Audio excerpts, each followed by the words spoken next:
मित्रों नमस्कार, मैं GSL पांडे आज आपके लिए हिंदी विषय लेकर आया हूं और इसमें प्रसंग है कि काव्य पंक्तियां, कुछ विशेष काव्य पंक्तियां जो विभिन्न परीक्षाओं में अवश्य पूछी जाती हैं, वे किस कवि के द्वारा रचित हैं।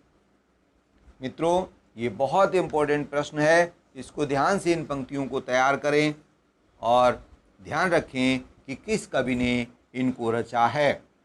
तो पहली काव्य पंक्ति है, ध्यान दीजिए कि जाके प्रिय न राम वैदेही तजिए ताहे कोटि बैरीशम यद्यपि परम सनेही। यह प्रसिद्ध काव्य पंक्ति तुलसीदास के द्वारा रचित है, जाके प्रिय न राम वैदेही। और दूसरी पंक्ति है, धूरि भरे अति शोभित श्याम जी तैसी बनी सिर सुंदर चोटी। यह काव्य पंक्ति श्री कृष्ण के विषय में है, वह धूल से सने हुए हैं और यह प्रसिद्ध काव्य पंक्ति रसखान के द्वारा रचित है। अगली पंक्ति देखते हैं कि अबला जीवन हाय तुम्हारी यही कहानी, आंचल में दूध और आँखों में पानी। यह आपने बहुत सुनी होगी पंक्ति, स्त्रियों की स्थिति के विषय में। इसमें प्रसिद्ध कवि मैथिली शरण गुप्त ने लिखा है। यह पंक्ति यशोधरा रचना से ली गई है। और अगली पंक्ति देखते हैं कि नारी तुम केवल श्रद्धा हो। यह भी स्त्रियों की दशा के ऊपर है कि नारी तुम केवल श्रद्धा हो। यह पंक्ति कामायनी प्रसाद की, जयशंकर प्रसाद की प्रसिद्ध रचना कामायनी से चुनी गई है। मित्रों आगे चलते हैं। इसी प्रकार ले चल मुझे बुलावा देकर मेरे नाविक धीरे धीरे, यह भी पंक्ति जयशंकर प्रसाद की ही है। ले चल मुझे भुलावा देकर मेरे नाविक धीरे धीरे।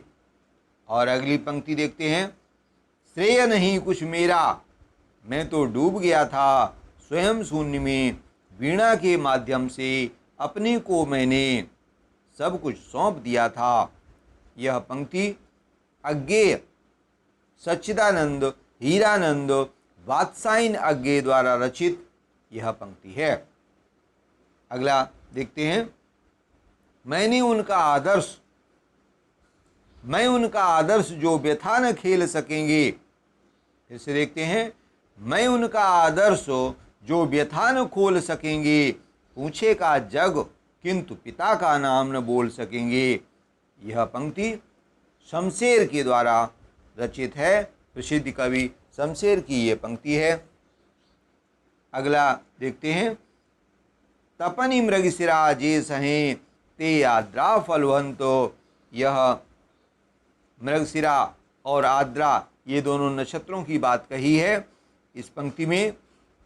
तो इसको रचने वाले जायसी जी हैं, मलिक मोहम्मद जायसी, और इन्होंने अपनी प्रसिद्ध रचना पद्मावत में यह एक दोहा लिखा है कि तपनि मृगशिरा जे सहें ते आद्रा फलवंतो। अगला देखते हैं, काहे को गोपीनाथ कहावत। ये गोपियाँ शिकायत करती हैं कन्हैया से कि तुम गोपीनाथ क्यों कहे जाते हो। तो निश्चित रूप से यह सूरदास की पंक्तियां हैं। और आगे चलते हैं, अंबरपन घट में डुबो रही तारा घट उषा नागरी। ध्यान दीजिए, यह पंक्ति जयशंकर प्रसाद के द्वारा रचित। और अगली पंक्ति है, बजी न फिरी और नवाजी भूल गया अल्लाह ताला। यह मधुशाला की पंक्तियां हैं, प्रसिद्ध रचना मधुशाला से, और हरिवंश राय बच्चन ने इनको रचा है। आगे देखते हैं कि सजन सकारे जाएंगे नैन मरेंगे रोए। यह अमीर खुसरो के द्वारा दर्शन से संबंधित यह पंक्ति अमीर खुसरो की रची हुई है। और अगला अगली पंक्ति देखते हैं। मांगी को खैबो, मांगी के खैबो, मसीत में सुइबो, लैबे को एक न देवे को दो। यह पंक्ति कवितावली तुलसीदास के द्वारा रचित कवितावली की ये पंक्तियां हैं। और आगे चलते हैं। अगली पंक्ति, हिंदी मंग पे पाइन राखों, काजो बहुते हिंदी भाखों। ये प्रसिद्ध पंक्ति नूर मोहम्मद के द्वारा रचित है।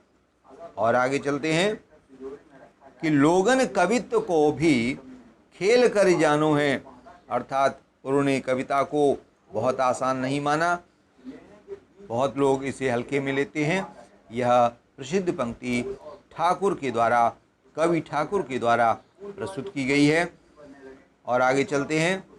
कबीर का निराखी नहीं, वर्णाश्रम सत दर्शनी, षड दर्शनी।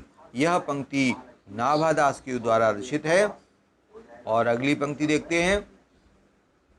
अभिधा उत्तम काव्य है, मध्य लक्षणाहीनो, अधम व्यंजना रस विलसो, रस विरसो, उल्टी कहत नवीन।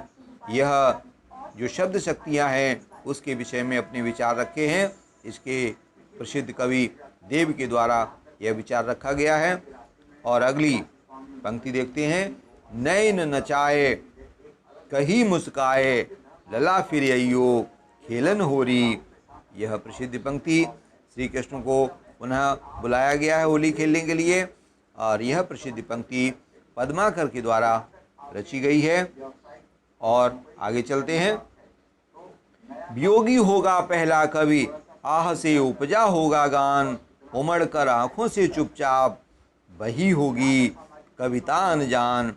यह किस कवि के द्वारा प्रसिद्ध रचना है? तो इसका उत्तर है सुमित्रानंदन पंत के द्वारा यह रचित कविता। कविता के विषय में बताया गया कि कविता पहले पहले कैसे उत्पन्न हुई होगी। और अगला प्रश्न देखते हैं। निज भाषा उन्नति है, सब उन्नति को मूल। इसमें अपनी मातृभाषा के विषय में प्रशंसा की गई है। इसको भारतेंदु हरिश्चंद्र ने रचा है। मित्रों, इसी प्रकार से कविता की अन्य पंक्तियां भी परीक्षा में आती हैं, तो प्रसिद्ध पंक्तियों को ध्यान रखने की आवश्यकता होती है और उनका अध्ययन एवं मनन करें और उनको पहचानें कि किस कवि के द्वारा ये रचित हैं। मित्रों, आज का वीडियो यहीं समाप्त करते हैं। इसी प्रकार से अन्य वीडियो के साथ उपस्थित होंगे। तब तक प्रसन्न रहें, स्वस्थ रहें। जय हिंद।